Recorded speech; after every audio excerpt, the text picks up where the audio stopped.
कर्नाटक में झटका और जुबाह के गोश्त का मामला जेर बहस है। ऐसे में कर्नाटका के बेंगलुरु के बीबीएमपी और महकमा मवेशी पालन की जानिब से अहकाम जारी किए गए हैं कि जानवरों को जुबाह करते वक्त इन पर तशद्दुद बर्पा न किया जाए, बल्कि इसके लिए स्टनिंग मेथड का इस्तेमाल किया जाए।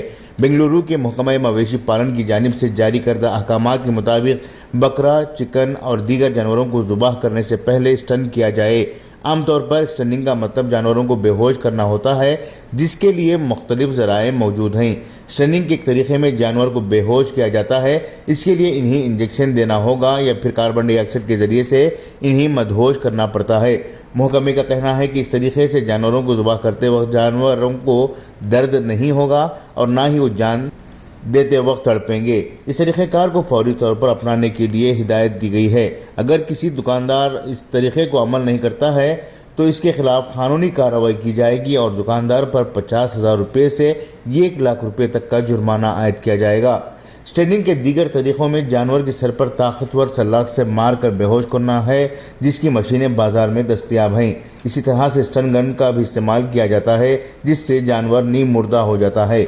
एक तरफ महकमा मवेशी पालन की तरफ से ये अहकाम जारी किए गए हैं, तो दूसरी जानिब कर्नाटक के रियासती वजीर बराए मवेशी पालन प्रभु चौहान ने यह बात वाज़ेह की है कि इनकी वजारत ने इस सिलसिले में किसी भी तरह के अहकाम जारी नहीं किए हैं।